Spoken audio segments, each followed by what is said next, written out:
Hey everyone, and welcome back to the next chapter of Carpentober. Carpentober. My name's Adam, and let's go into the 1987 apocalyptic forgotten gem, John Carpenter's Prince of Darkness.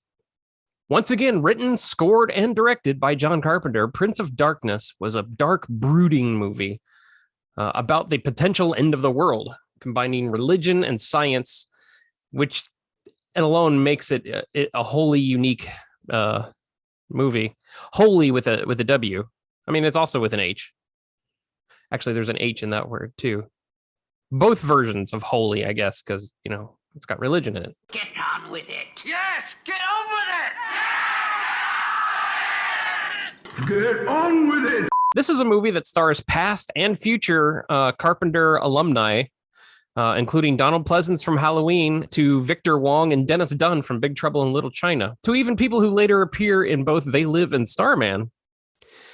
This Carpenter ensemble cast is what keeps the movie grounded in reality, as much as a movie about unholy energies, potentially from another universe in reality. Now, the movie's about, like I said before, the start of an apparent apocalypse. Pleasance plays a priest in downtown LA who discovers this old church with a locked basement room that contains something in the way of a swirling green glowing tube.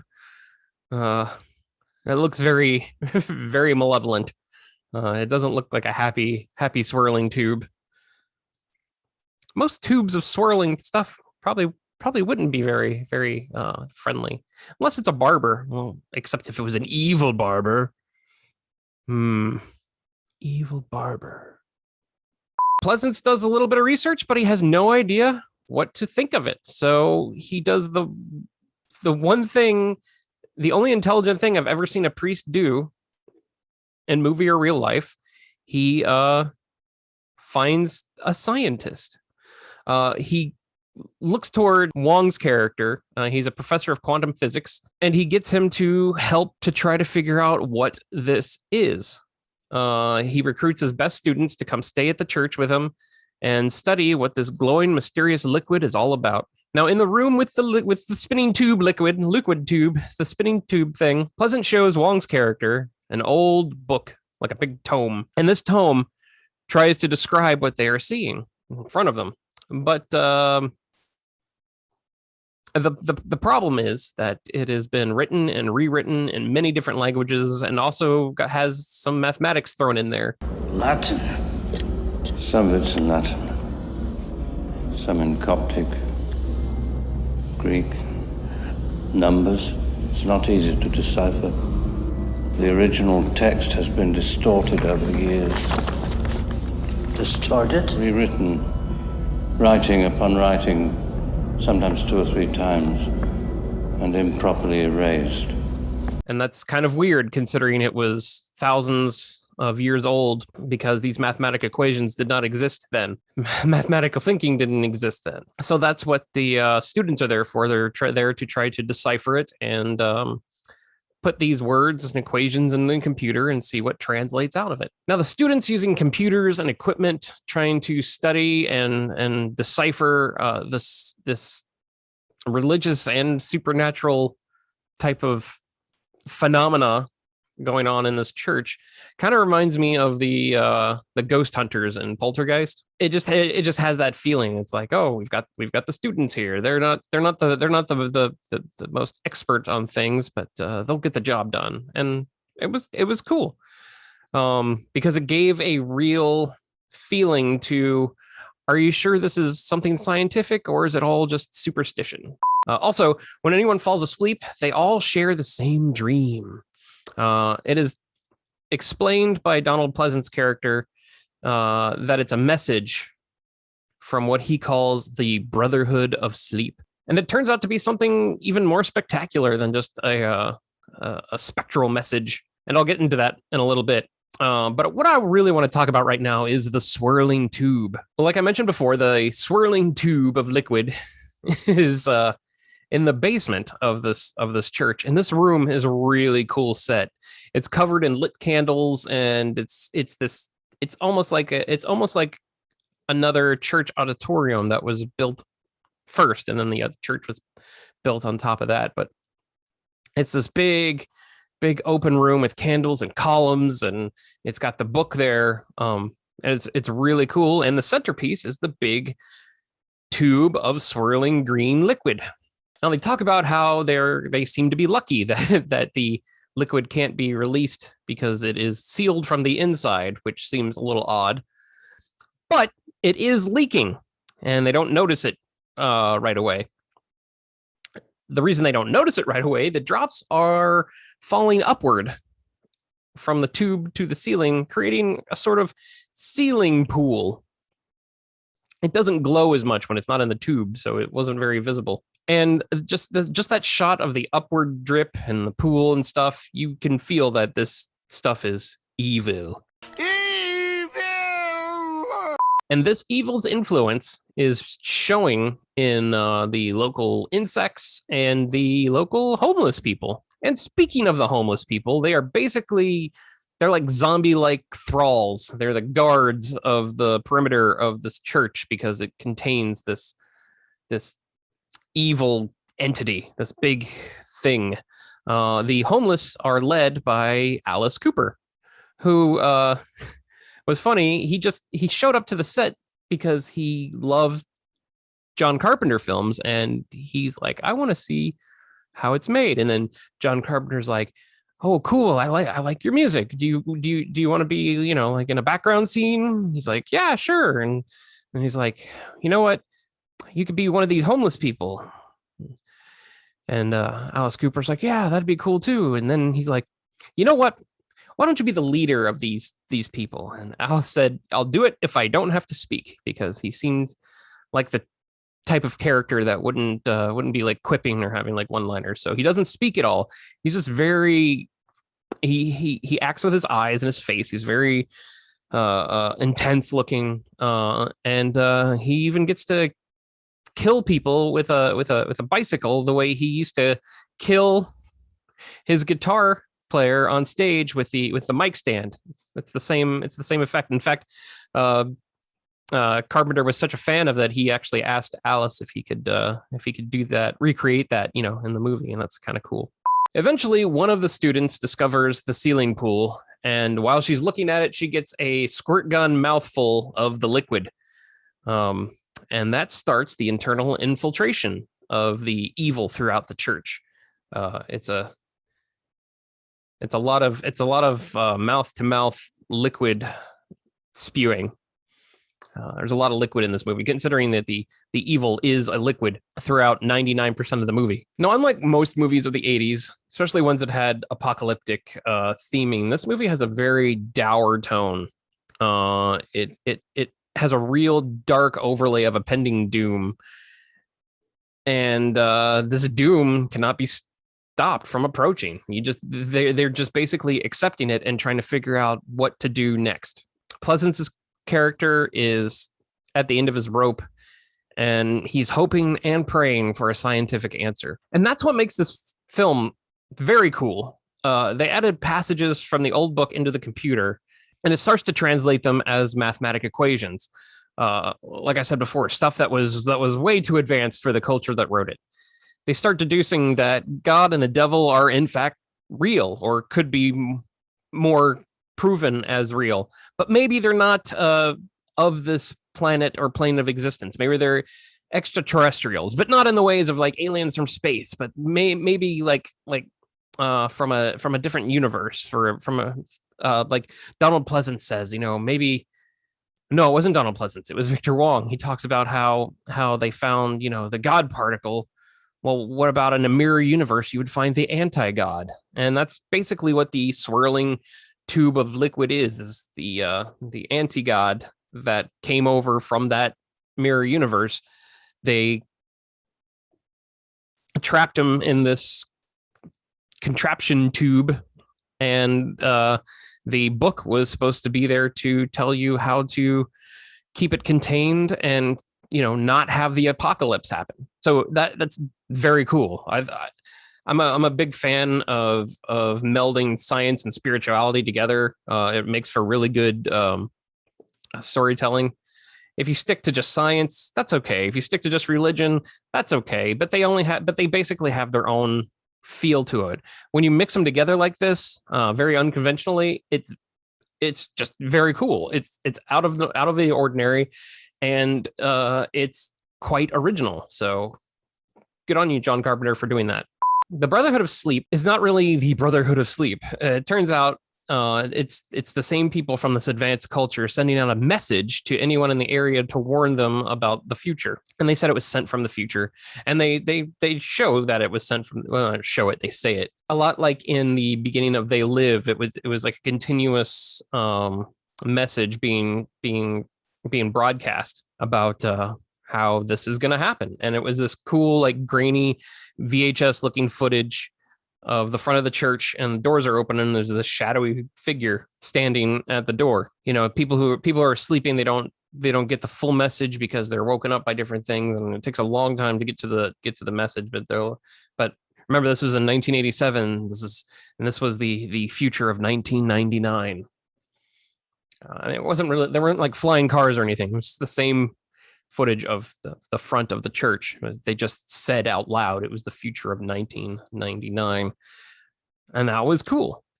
Like I said, everything about this movie is cool, including the final act. It's not this gigantic battle of good versus evil. It's more of a race against time, trying to figure out what to do and how to stop everything in these final moments. And everybody left in the movie has a purpose, and they show that. Like the final scene is everybody doing their part within like the same area. It's not a single shot, but it's in the same area, and it's kind of cool. They do this really cool thing of going through the mirror with the possessed woman possessed by all of the liquid, which is it's an overly long scene of the liquid going inside of her. But then it takes her over, and she has this just like ripped skin look. Big wide eyes. She was amazing in this makeup. She looked like something from the first two Hellraiser movies. Like the skin coming back and that kind of thing. But there's a really cool thing where she reaches into a mirror and starts pulling out the anti-god. They don't call him the devil, they call him the anti-god. And it's just this cloven claw. It's kind of cool, but they used mercury to do that, and I really hope that the hand prosthetic wasn't very porous, because mercury is very, very toxic. But the movie ends on a John Carpenter note, neither happy nor sad. It just ends with a what could be, and I think it's a good ending. I think this is a very overlooked movie. This movie flew under a lot of radars, especially when it premiered. It became more known when it came out on home video, and that's kind of the John Carpenter way. Most of his movies don't really get the Hollywood treatment that they really should deserve. Like Big Trouble in Little China was supposed to be a trilogy, but it flopped at the box office, so they pulled the plug on that, and it became a cult hit that is loved to this day. And Village of the Damned was kind of like it was like on the fence. It was a remake, and it had big stars. It had Christopher Reeve in it, but I don't remember a lot of people talking about it. But I remember when it came out on video and cable, a lot of people were like, "This was a good movie." So he kind of teeters on the well, he doesn't teeter. He kind of like leans more on the home release video thing, but not direct to video. I mean, he makes fantastic movies. I'm just going off now. But even after all that, this movie is not as popular as it should be. It's a great, dark, moody picture that has some really good ideas concerning religion and science that people today would probably dig. And this movie does have the perfect mix of people saying and thinking, well, if my faith can't explain it, let's turn to science. And conversely, we can't calculate what this means. Maybe there's a spiritual reason for it. The height for tolerance is now both sides. Even though I don't think there should be sides. Learning is learning, but I don't know. Being militant about a belief structure or a way of thinking is very toxic. But I'm here to talk about movies. Now, I didn't discover this film until my late teens, like the mid to late 90s. But it was always at the video store. I remember always seeing it. I remember it always being there, and I never felt compelled to watch it until I realized how much of a John Carpenter fan I really was. And after that, I watched it multiple times. Like In the Mouth of Madness, the more you watch it, the better it gets. It has become one of my favorites in his filmography, just because it's really different and dark. It's something that you just don't see.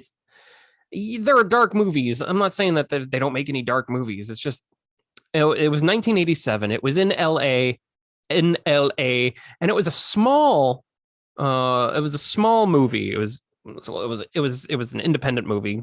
John Carpenter got to write, direct it, and produce it himself, and didn't have any studio influence on it. He really liked that idea, but in scale, it was also a small movie. It was about the end of the world, but it only took place in this one building, and it only had a small cast, a small principal cast. It had quite a few extras with the homeless people, and I don't know if you count Beatles as extra, but they're Beatles, the animal, not the musicians. But it was small, and I think that's what made it so different, because it's a small apocalyptic movie.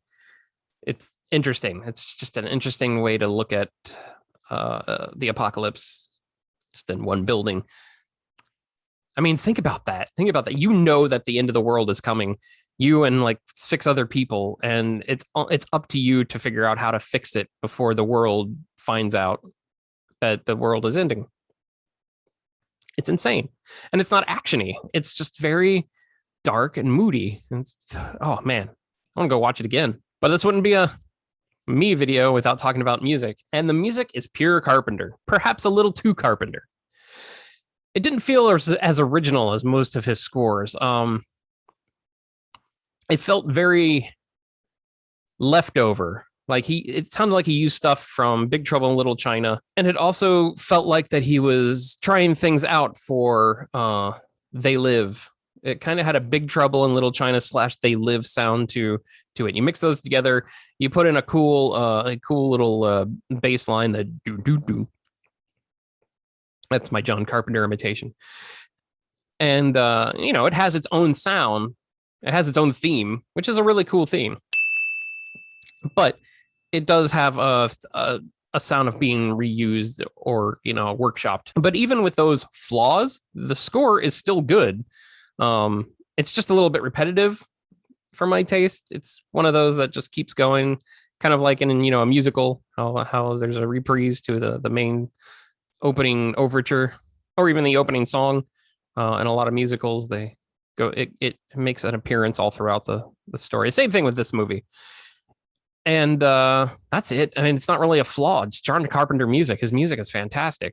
So that was Prince of Darkness. It's creepy, it's dark, and it's a bit artsy, but the message within the script is something special. And again, I love the mishmash of religion and science, bringing forth a future that we should have headed to. I highly recommend watching this movie with an open mind and an expectation of a more down tone. I really enjoyed coming back to this after a few years, and I hope this video will pique your curiosity if you haven't seen the movie, or give you the motivation to watch it again. Like I said, this movie needs to be seen more. It's something special, albeit something small and buried, but it needs to be seen, and it needs to be seen again. The only thing I didn't like about the movie was Dennis Dunn's character. It almost felt like that he was brought on because John Carpenter liked him so much in Big Trouble in Little China. He just didn't seem to fit the character template, especially because Wang was so cool in Big Trouble in Little China, and he was very, very happy and personable, and very positive about things and gung ho. And this one, he was like the wise, cracking, terrible joke telling, not like dad joke, just like bad joke telling, almost creepy, almost like a creepy frat boy type of thing. What do you think of Prince of Darkness? Do you agree how I see it, with the mishmash of religious and science, and how it could be an important film for the near future? Do you like the characters? Do you like the music? Do you not like me talking about this kind of stuff? Movies, that is. I don't even like talking about belief structures, but it's kind of heavy in this movie, so I kind of threw it in there. Let me know in the comments. I'd love to hear your thoughts and opinions about the movie, about me, about my lights, about the video games, whatever you want to talk about. I'll every comment is read and replied to. I like to interact with you people, and by you people, I mean all of you. That's why I said you people. I like to interact with everybody. And remember, if you haven't, hit the like and subscribe buttons. Not only does it make me smile, it just helps our channel grow. And be sure to check out cinemadnesspodcast.com to get more from me and my friends as we talk and write and discuss everything movies. We're growing a little bit, and we like you to be there to grow with us. And I hope you're enjoying Carpentober. I love doing these events. I really love doing June Hughes, and I hope I can come up with some other quippy events to do just to have an excuse to do these videos. Do you have an idea of a quippy director or series or whatever? Let me know in the comments, or don't. I don't know. But I hope to see you for the next movie for Carpentober. Ooh.